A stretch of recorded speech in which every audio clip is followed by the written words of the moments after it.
네, 오늘은 크로스웨이 성경연구 제2권 구약 권별 내용 연구 중에서 제4과 성경의 처음 부분에 관한 이야기 나눌 텐데요. 기본적으로 창세기 이제 권별 연구이기 때문에 이제 창세기의 좀 연속으로 보시면 됩니다. 지난주에 나누었던 이야기를 좀 기억하시면 좋겠는데요. 지난주에 우리 창세기 첫 번째 시간 나누면서 이 창세기가 쓰여진 모세 오경이 그 독자들에게 주어진 상황에 대해서 한번 좀 생각을 해보았죠.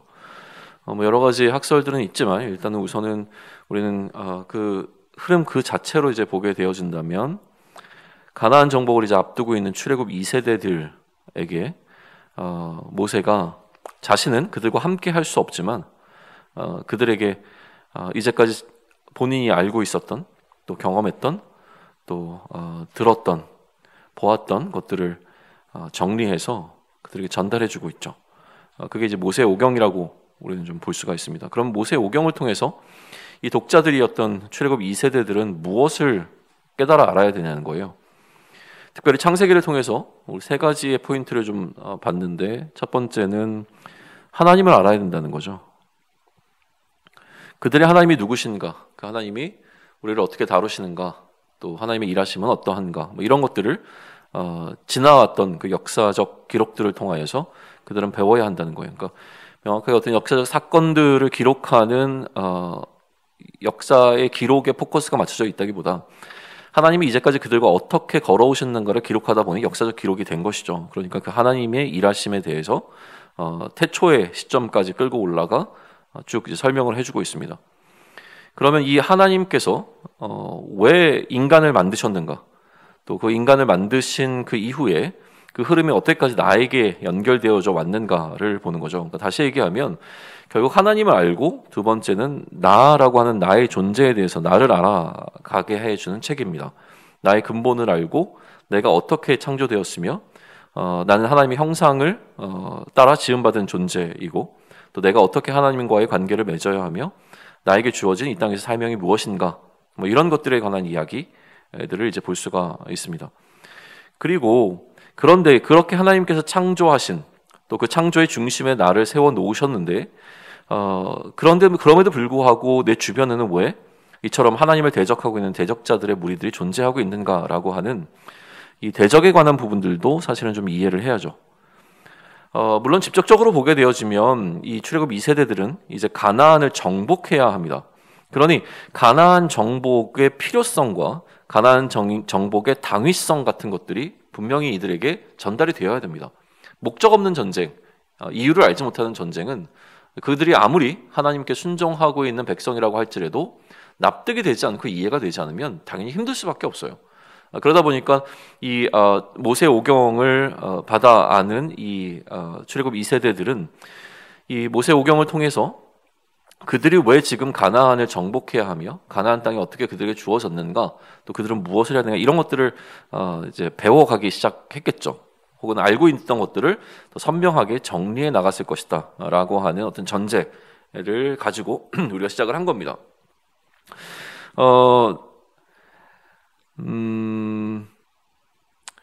기본적으로 이 에덴 동산이라고 하는 하나님의 창조의 공간이었죠. 하나님께서 시간과 공간을 창조하시면서 에덴 동산이라고 하는 곳을 하나님께서 인간이 머물 수 있는 장소로 제공을 하셨어요. 근데 이것이 이제 파괴되기 시작을 하죠. 이게 파괴되어지는 어떤 이 과정들, 다시 얘기하면 이거를 지금 여기 이 그림은 이제 어떻게 표현했냐면, 기본적으로는요, 앞으로도 이제 계속이겠지만, 우리가 1권에서 이미 한번 그림들을 다 설명을 했기 때문에, 2권 같은 경우에는, 웬트 목사님의 설명이 좀 풍성하게 기록이 되어져 있습니다. 그러니까, 단순히 지금 이 강의를 듣는 것만으로는 충족이 좀 안 될 거고요.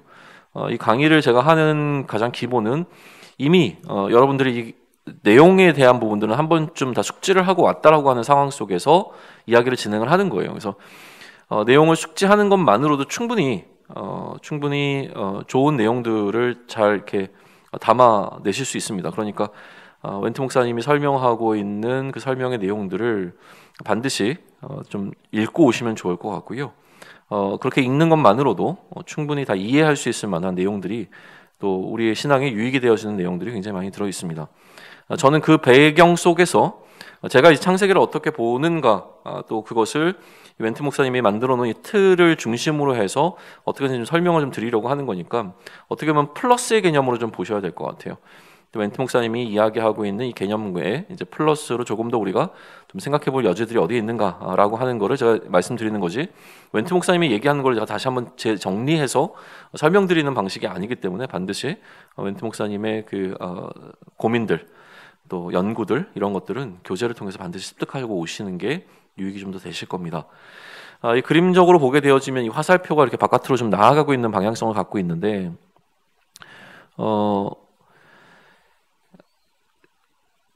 에덴의 동쪽이라고 이야기가 되어지잖아요. 그러니까 여기는 이제 들판이라고 하는 이유는 뭐냐면 이제 범죄에다 포커스를 뒀어요. 그래서 범죄가 일어난 장소, 범죄의 장소, 범죄 현장이죠. 범죄의 장소를 에덴 동산에서부터 이제 들판에서는 가인이 아벨을 죽였던 사건, 그리고 이제 우주라고 해놨는데, 우주라고 한 것은 나중에 하늘에 속한 아들들이 땅에 속한 딸들과 이제 뭐 성적인 관계를 맺는 이런 부분들이 단순히 어떤 지구라는 영역을 넘어서서 땅과 하늘이라고 하는 좀 우주적 타락으로 이제 확장되어 갔다라고 하는 이런 어떤 확장의 개념 속에서 이 그림을 그리신 거로 보입니다. 그렇게 좀 이해하셔도 좋고요. 제가 제안드리는 것은 무엇이냐면 나중에 거리감이라고 하는 게 성경에서 이제 구약에서는 중요하게 여겨집니다. 거리감은 무엇이냐면 가장 중심에 이 하나님이 계시고, 그래서 이 하나님의 상징이 법궤로 이야기되죠. 그러니까 법궤는 하나님의 임재의 상징이었고, 그러니까 하나님으로부터 가장 가까운 곳으로부터 점점 멀어지는 게 이게 타락입니다. 그리고 이것을 방탕하다라고 이야기를 해요. 그래서 나중에 이것을 극한 방탕이라고 얘기하거든요. 극으로 치닫는 거죠. 극한 방탕. 방탕이란 무엇이냐면 결국 하나님으로부터 멀어지는 것입니다. 중심인 하나님으로부터 멀어지는 것.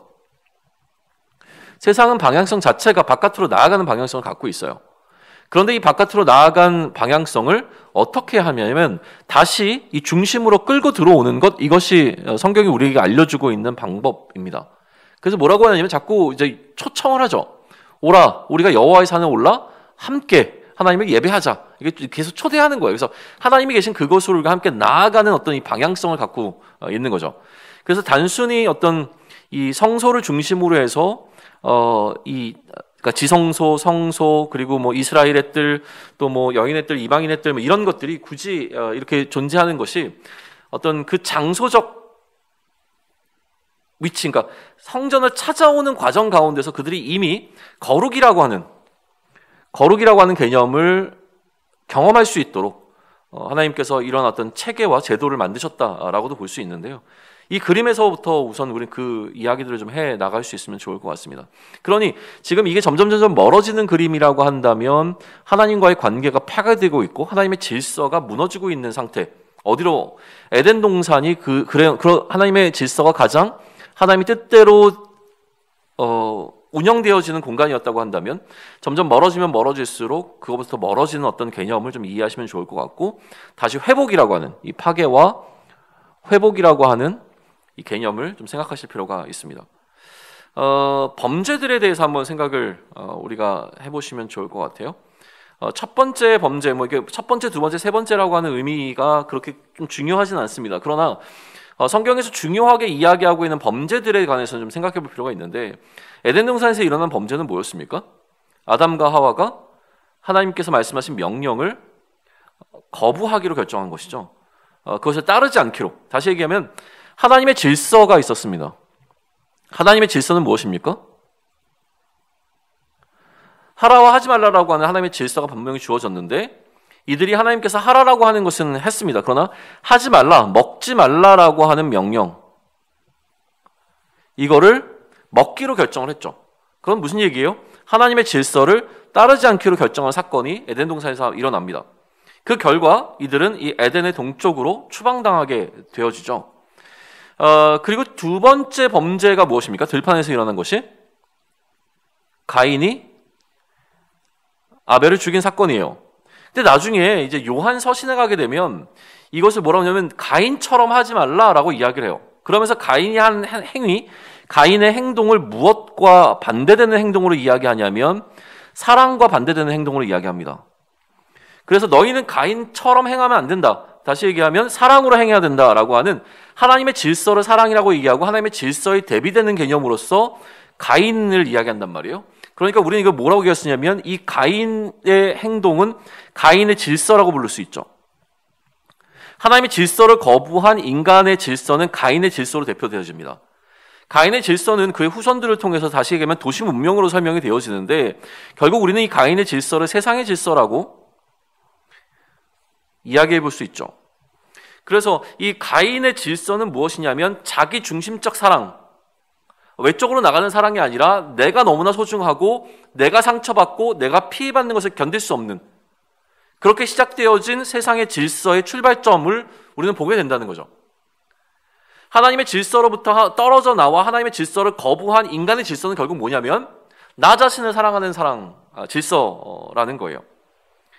그러면 세 번째 질서, 세 번째 범죄는 뭡니까? 하늘의 아들과 땅의 딸들에 관한 이야기예요. 그래서 하늘에 속한 아들과 땅에 속한 딸, 이거에 대한 학설들은 무지하게 많은데요. 그 어떤 것도 완벽하게 지지받고 있는 건 없습니다. 뭐가 맞다, 틀리다라고 설명할 수가 없어요. 하늘에 속한 자들을 말 그대로 하늘에 속한 영들이라든가 천사들이라든가 이런 어떤 존재, 하늘에 속한 피조물들로 이해하고 땅에 속한 인간들이 하늘에 있는 어떤 존재들과 함께 관계를 맺으면서 소위 하면 신화적 접근을 통해서 설명을 하는 것도 나름대로 일리가 있습니다. 또 어떻게 설명하냐면 이 셋의 후손들과 누구의 후손들? 가인의 후손들 간에 어떤 성적인 관계를 통해서 가정이 세워진다거나 이런 것들이 있었을 것이다 라고 이제 이야기를 하기로 해요. 그리고 가인의 후손 가운데서 또 탁월했던 사람이 누굽니까? 라멕이죠.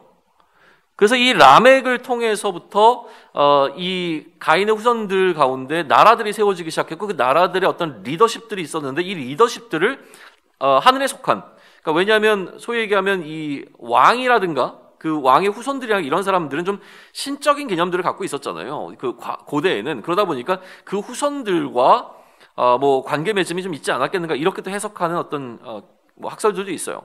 이런 거를 다 설명하고자 하는 건 아닌데 저는 어떻게 설명하고 싶냐면 저는 사실은 이 가인의 후손이라고 하는 부분에 좀 방점을 좀 찍는 편이에요. 그러니까 하늘에 속한 자들과 땅에 속한 자라고 하는 그러니까 세상의 질서와 또 하나님의 질서 가운데 어떤 경계가 무너지는 상황을 이렇게 표현한 것이 아니겠는가라고 이제 저는 제 나름대로 해석을 하는 것이죠. 그래서 하나님의 질서가 무너진 사건, 결국 하늘과 땅이라고 하는 하나님의 질서와 하늘의 질서와 땅의 질서가 혼탁해지면 안 되는데 이 두 가지가 혼탁해지는 지점이 왔다는 거예요. 그러니까 이 모습을 보면서 하나님께서 어떤 마음을 먹으셨냐면 다 쓸어버려야 되겠다. 그렇게 돼서 이제 나오게 된 게 홍수라는 거죠.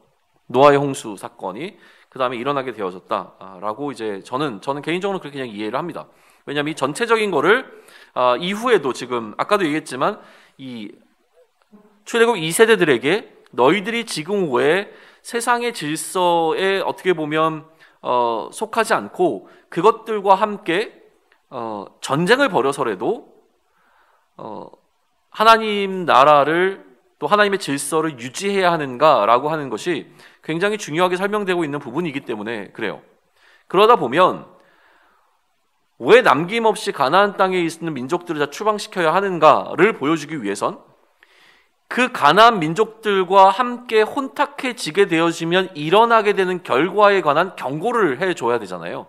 어떤 일들이 과연 발생했기 때문에 이 부분에 있어서 하나님께서는 이처럼 소위 얘기하면 어떻게 보면 정말 매정할 정도로 가나안 땅에 있는 민족들을 향하여서 이렇게 명령을 하실 수 있을까라는 생각이 들어오는 지점을 충분히 설명하기 위하여 그 목적을 갖고 있다면 이런 부분들이 강조될 수밖에 없다라고 좀 해석을 하는 겁니다.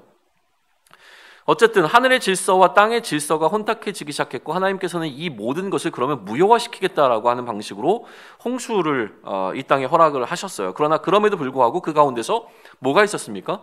하나님의 은혜가 있어서 노아의 가족들은 생존을 했단 말이에요. 자, 그러면 생각해 보십시오. 뭐가 달라졌습니까? 홍수 위에 뭐가 달라졌어요? 이 땅에 세상의 질서가 사라졌습니다. 그죠? 하나님의 질서만 남고 세상의 질서는 이제 완전히 다 없어져 버린 거예요. 홍수로 인해서 쓸려져 없어져 버린 거죠. 남은 것은 하나님의 질서밖에 없어야 하는 겁니다. 그런데 여전히 지금 오늘을 살아가고 있는 출애굽 2세대들에게는 세상의 질서가 존재하죠. 그러니 홍수로 말미암아 세상의 질서를 다 쓸어버리시고 하나님의 사람들만 남겨놓으셨는데도 불구하고 왜 이 세상은 여전히 하나님의 질서가 아닌 세상의 질서가 혼재하고 있는가라는 설명을 해주기 위해서 어떤 사건이 부각됩니까? 범죄한 사건이죠. 함에 그 아버지를 모독하는 사건이 부각이 됩니다. 여러 가지 사건들, 그 가정에 여러 가지 이슈들이 있었겠죠. 그러나 지금 이 창세기를 기록하면서 주목하고 있는 건 뭐예요? 왜 가나안이 저주받게 되었는가? 자, 다시 원점으로 돌아갑니다. 지금 이 첫 번째 모세 오경을 받아든 독자들은 뭘 해야 돼요? 가나안과 전쟁을 벌여야 됩니다. 그러니 왜 가나안과 우리가 이러한 관계가 되었는가에 대한 설명을 하기 위해서라면 모든 것이 다 깨끗해진 그 상황 가운데 노아의 가정 가운데 어쩌다가 가나안이 이처럼 우리의 대적이 되었고 또 우리로 인하여서 그들이 잘 먹고 잘 살고 있던 그 풍요로운 땅으로부터 쫓겨나는 신세가 되었는가에 대한 설명을 해줘야 되잖아요. 그러니까 그렇게 지금 이어져 가고 있다라고 이제 보는 것이죠. 그리고 그 가나안 땅, 가나안의 저주와 아울러서 이 가나안 땅에서 또 뭘 얘기하냐면 단순히 그러면 이제 좀 이렇게 서운하잖아요. 뭐가 서운합니까? 가나안이 왜 저주를 받았어야 돼요? 가나안의 잘못 때문입니까? 누구의 잘못 때문이에요? 아버지의 잘못 때문에 가나안은 진짜 너무 억울하잖아요. 세상 억울한 게 가나안이란 말이에요. 그 다음에 성경은 뭘 얘기해 주냐면 물론 그렇게 되었지만 그럼에도 불구하고 가나안 자체의 잘못이 있는데 이 가나안 자체의 잘못 가운데서 가장 부각되는 사건이 뭐예요? 그게 소돔과 고모라입니다. 그죠? 그래서 그 땅에 있었던 그 어둠에 관한 이야기, 또 그 주변에 있었던 그 타락한 이야기, 이런 것들, 또 민족들에 관한 어떤 이야기들이 좀 나오면서 그 땅이 마땅히 하나님부터 어떻게 벗어나 어디에 중심이 되고 있냐면 세상의 질서의 중심이 되어가고 있다는 이야기를 우리에게 해줍니다. 그리고 나서 중요하게 또 일어나게 되어지는 범죄가 뭡니까?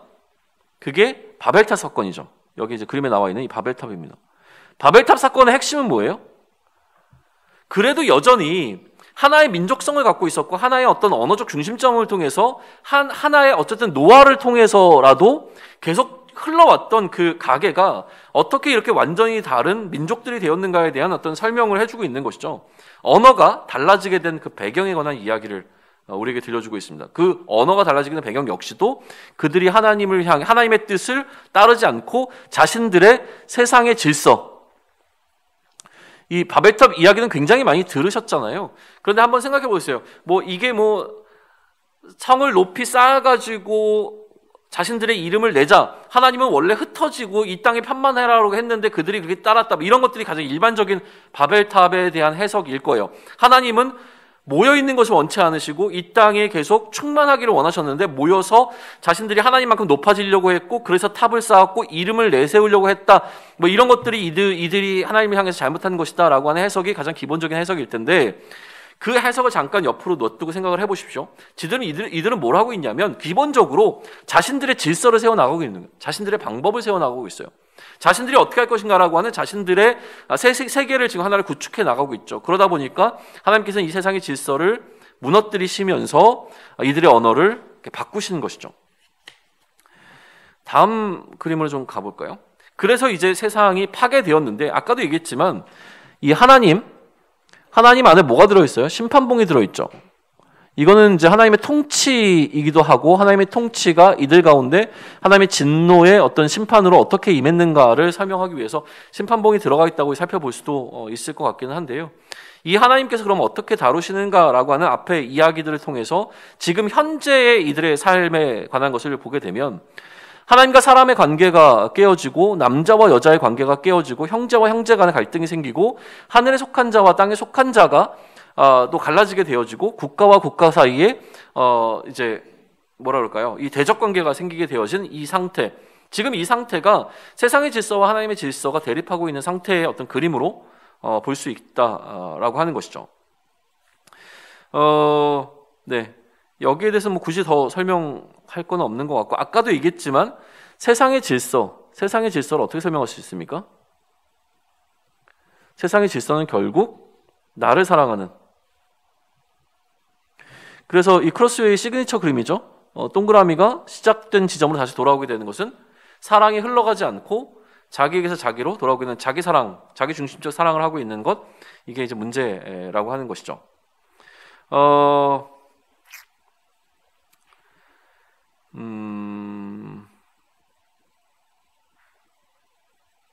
이 얘기부터 먼저 하고 갈까요?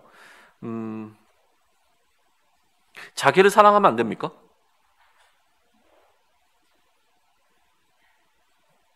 우리 자기 사랑 다 좀 하시잖아요.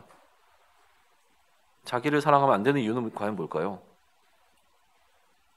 이 자기를 사랑하는 나를 사랑하고 나를 소중히 여기는 것을 가인의 방식이라고 얘기하면서 이 방식으로 살지 말라라고 분명히 얘기하고 있는 요한 사도의 목적은 과연 뭔가요? 성경에서 너 자신을 사랑하라는 말씀이 존재합니까? 어떻게 생각하세요?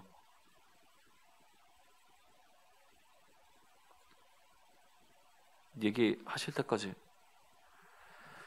거수로 결정을 해야 될까요? 어떻게 하면 좋을까요? 나를 사랑하라, 너 자신을 사랑해라. 뭐 유사한 부분은 아마 등장할 수 있을 거예요. 어떻게든지 그것이 이게 만약에 자기 자신을 사랑하는 방식이라고 얘기하시는 게 아니겠느냐라는 이야기를 할 수는 있을 것 같아요.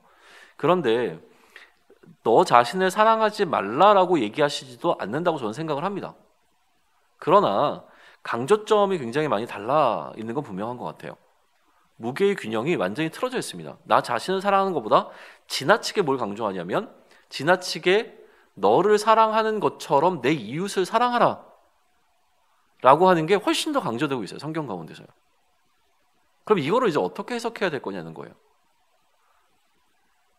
그러니까 우리는 극하게 나 자신을 굉장히 고행을 시키면서까지도 다른 사람들에게 내어주는 방식. 그러면 나는 진짜 하나도 행복하지도 않고 요즘 말 하잖아요. 나를 수고한 나에게 주는 선물. 뭐 이런 거는 진짜 성경에서는 말도 안 되는 이야기예요. 근데 요즘 세상은 그걸 얘기하잖아요. 그 정도 했으면 참 잘했어. 그러니까 이 부분을 좀 명확하게 해야 될 필요가 있는데요.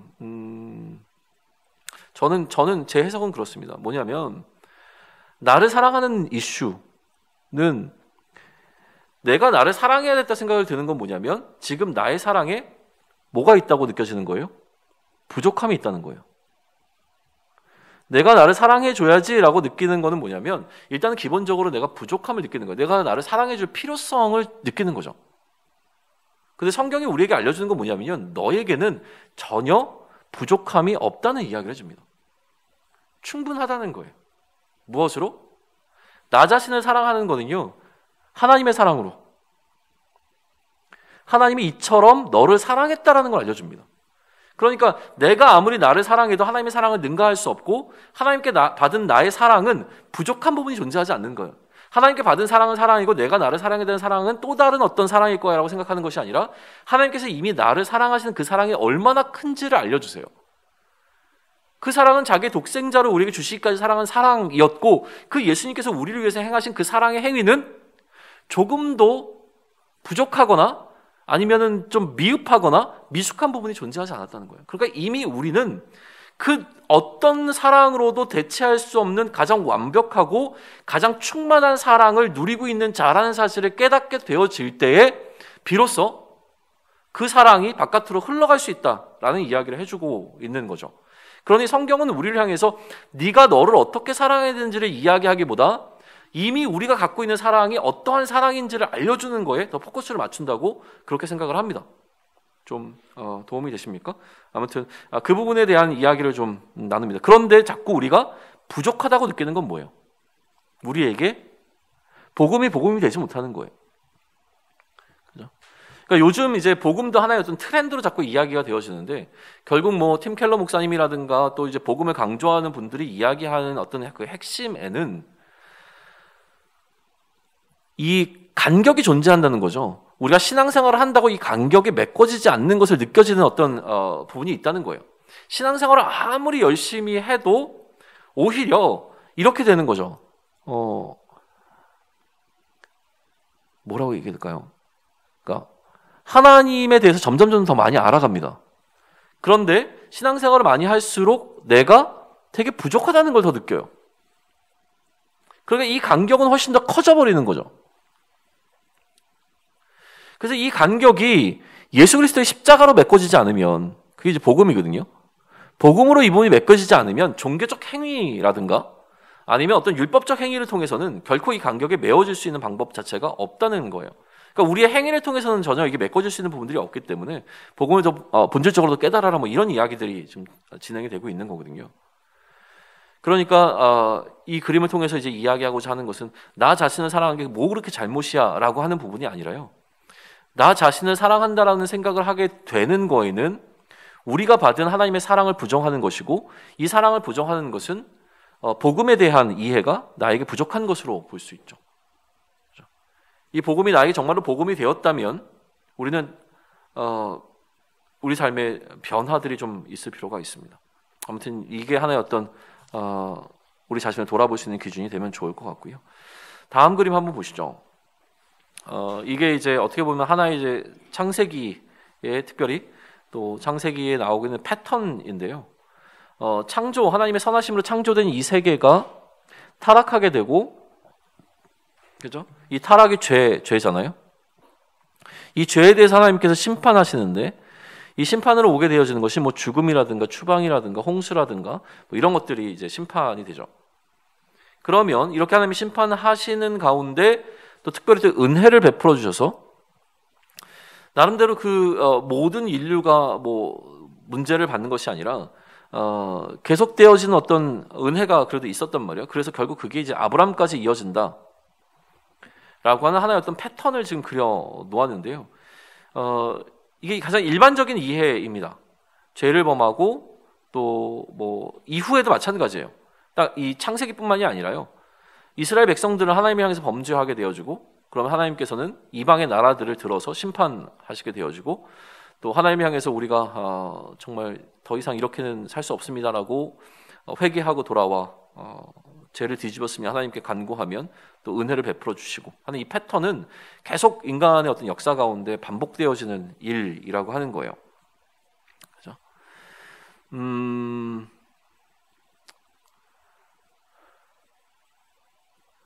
잠시만요. 제가 되게 중요한 몇 가지 이야기를 해야 될 것들이 있는데 이게 갑자기 생각이 났는데 제가 이거를 메모를 안 해놔가지고 꼭 메모를 안 해놓으면 이따가 잊어버릴 거라고 생각하면 진짜로 잊어버리더라고요. 네, 그러니까 그냥 곰곰이 한번 생각을 해보시죠. 죄를 짓고 심판을 하고 은혜를 받게 되어집니다. 그럼 여기서 첫 번째 우리가 하나 강조해야 될 것은 무엇이냐면 이렇게 되어지는 패턴이 있다라고 하는 것을 아는 것이 우리에게 큰 도움이 되지는 않습니다. 이 패턴은 오용될 수 있는 가능성이 굉장히 크기 때문에 그래요. 어차피 내가 범죄하고 어느 순간에 회개하면 하나님께서 또 은혜를 베풀어 주실 거야 라고 하는 이 패턴이 오용되게 되어지면 우리 신앙생활에 독이 됩니다. 에이, 나는 그런 방식으로 살지 않아요. 아닐걸요? 우리는 대부분 다 그렇게 합니다. 우리는 알면서 지는 죄가 굉장히 많습니다. 유보해놓고 있는 것도 굉장히 많아요. 우리의 신앙적 성실함이라든가 뭐 여러 가지 이유들을 우리가 잠시 보류하거나 게으르거나 할 수 있는 부분들이 충분히 있어요.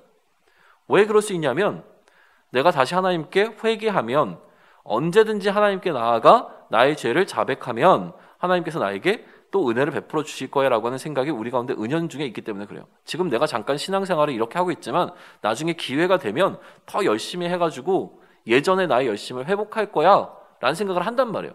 내가 지금은 뭐 이렇게 좀 뭘 못하고 있지만 언젠가 좀 시간이 되어지고 뭔가가 되어지면 이거 반드시 나는 할 거야 라는 생각을 한다는 거죠. 그래서 대부분 이제 막 결혼을 한 친구들이 이제 실수를 하게 되는 경우들이 많죠. 일단 신혼이니까 좀 이래저래 바쁘고 분주하니까 이것만 지나고 나면 더 하나님 열심히 섬길게요. 뭐 그러다가 이제 신앙에서 멀어지기도 하고 뭐 하여튼 여러 가지 이유들이 분명히 우리에게 있을 겁니다. 근데 우리가 반드시 기억해야 될 것은 이 패턴이 우리에게 보여주고자 하는 것은 그래도 괜찮다는 이야기를 하는 게 아닐 거예요. 이 패턴이 보여주고자 하는 것은 우리에게 질문을 하나 던지게 되는데 무슨 질문이요? 그런데 하나님은 왜 자꾸 꾸준히 우리에게 은혜를 계속 부어주시는가요? 은혜가 보장되어 있다는 것이 아니라 하나님께서 왜 이렇게 계속 은혜를 주셨는가에 대한 고민을 한 번쯤 해보셔야죠. 그리고 이 창세기를 통해서 또 모세오경을 통해서 또 구약을 통해서 우리에게 알려주고 있는 건 뭐예요? 그 은혜가 왜 임했어요? 무엇 때문에? 하나님이 우리에게 은혜를 왜 이렇게 베풀어 주셨어요? 그 은혜의 근거는 뭐죠? 하나님이 사랑이시니까요. 그렇게만 설명됩니까? 성경이 우리에게 설명해주고 있는 이 은혜의 근거는 뭐냐는 거예요. 그것을 약속이라고 이야기합니다. 출애굽의 사건도 마찬가지였어요. 이스라엘 백성들에게 모세가 출애굽을 설명하는 방식은 뭡니까? 그 약속을 기억하사예요. 그러니 이 패턴들을 살펴보면서 이들이 기억해야 될 것은 무엇이냐면 이 하나님의 약속이 존재하고 있다는 것이고 그 약속은 지켜질 것이라고 하는 확신이죠. 그럼 이제 가나안 땅을 들어가는 이들에게 이 약속은 어마어마한 어떻게 보면 그들이 갖고 있는 보호막 혹은 무기가 되었을 겁니다.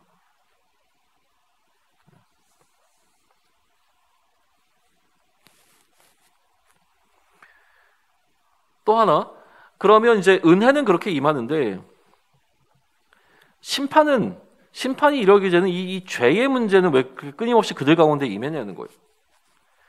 여기서 이야기하고 있는 죄의 원인들은 다 무엇입니까?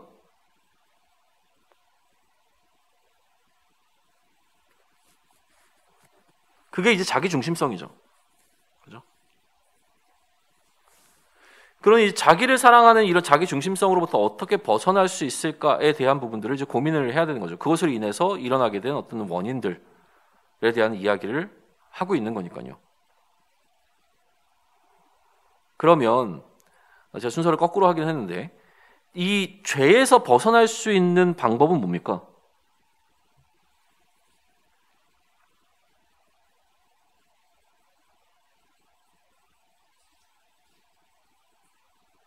우리가 이 죄로부터 벗어날 수 있는 방법은 뭐죠?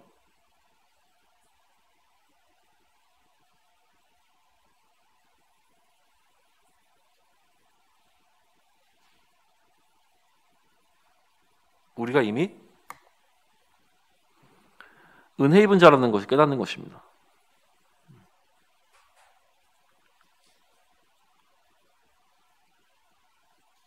이 반복되는 과정 가운데 은혜가 계속 임했고요. 이 은혜가 지금 우리에게까지 넘어왔습니다. 그러니 우리가 이 나 중심적이라고 하는 이 죄를 벗어날 수 있는 건 아까도 얘기했지만 그 은혜가 우리에게는 지금 뭐예요?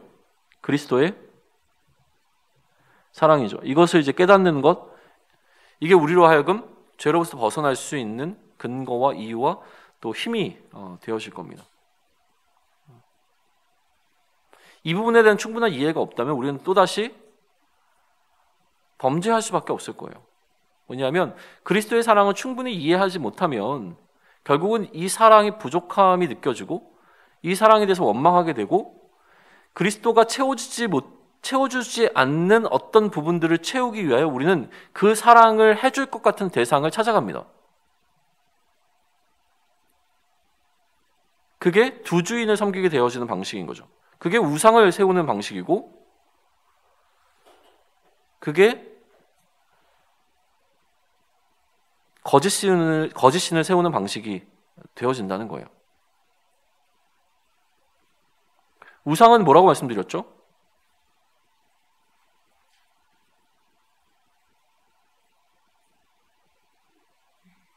죽어도 포기하지 못하는 것입니다. 우리의 대적은 이제 사망인데,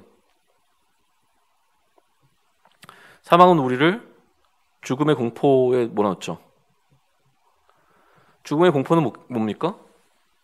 이러다 죽겠다는 생각이 드는 거예요. 그런데 우상은 이 감정을 갖게 합니다. 이것 없으면 내가 죽을 것 같아요. 이게 나에게 채워지지 않으면 난 더 이상 살 수 없을 것 같아요. 거기에 매이게 합니다. 그게 중독이죠.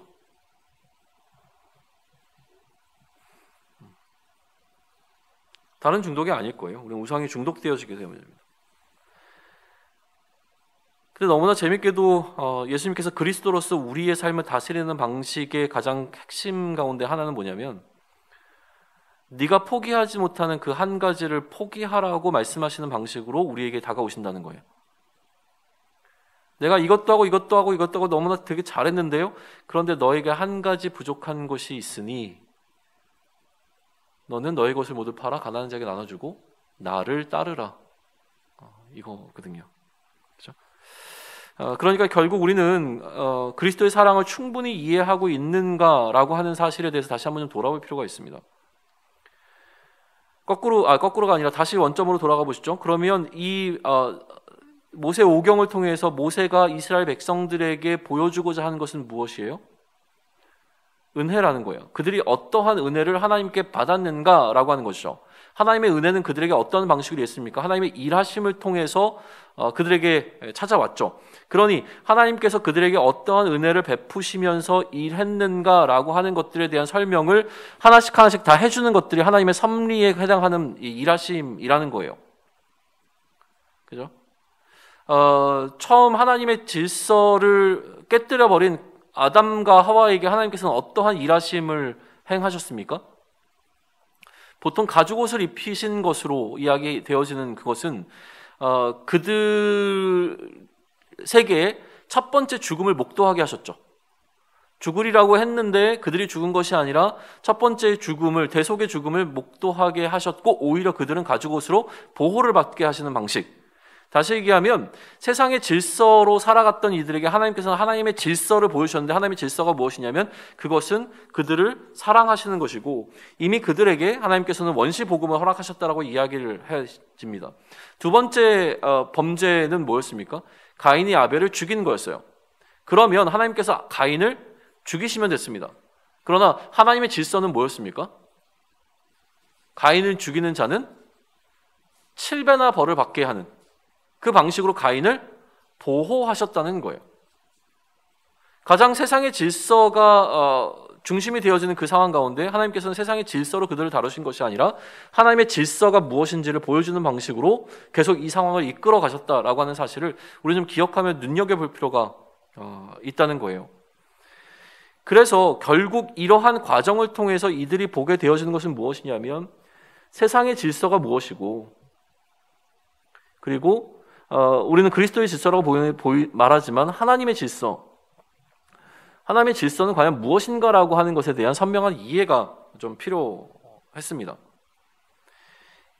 이것을 통하여서 이들이 세상의 질서로 이야기되어지는 가나안 땅 정복 전쟁을 벌이기 위한 어떤 필요들을 좀 채워나가게 되는 거죠. 그러면 마찬가지로 우리는 이러한 모든 과정을 통해서 뭘 봐야 하냐는 거예요.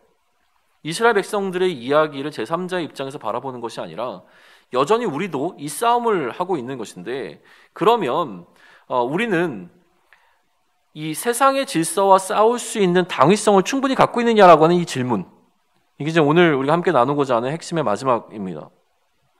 당위성이 있습니까? 라는 질문 한번 던져보시죠.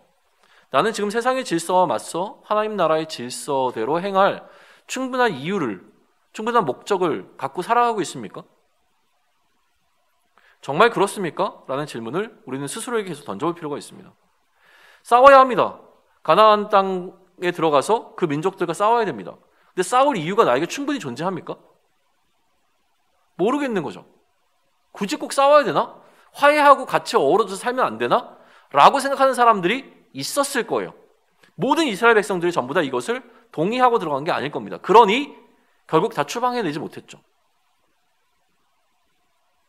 우리는 어떻습니까? 세상과 어우러져 살아가는 것 괜찮습니까?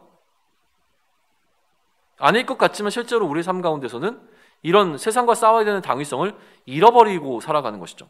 오히려 우리가 익숙한 건 뭐냐면 세상과 더불어 싸우고자 하는 것이 아니라 어떻게 해요? 우리만의 성벽을 쌓고 그 안에 머물러 있는 신앙생활을 하는 거잖아요.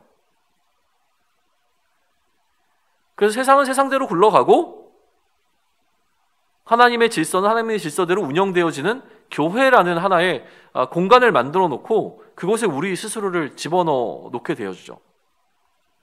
그리고 대하는 태도가 달라집니다.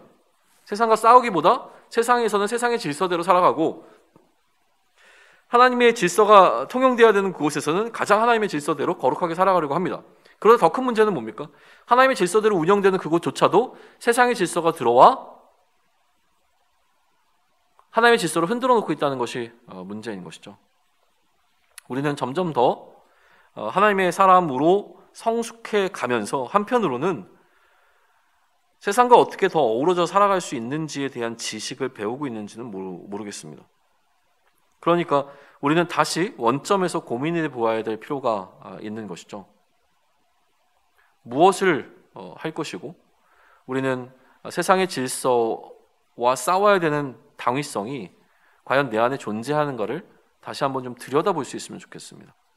그래서 단순히 고대 시대에 나라와 나라 사이에 민족과 민족 사이에 있었던 어떤 전쟁의 어떤 상황들 이런 것으로 그냥 이 앞부분을 읽고 넘어가는 것이 아니라 이것은 어떻게 보면 치열하게 세상의 질서와 하나님의 질서가 충돌되는 것 가운데 하나님의 질서가 어떻게 세상의 질서 가운데서 그 역할들을 해내고 있고 그것을 감당해야 되는 이스라엘 백성들이 어떻게 그 일들을 해냈는가라고 하는 것을 살펴보며 결국 그 모습 속에서 나의 모습을 발견하고 나의 모습을 투영해서 오늘의 나의 삶에 좀 적용할 수 있는 애씀을 좀 가져가면 좋겠습니다. 네, 오늘은 여기까지 하겠습니다.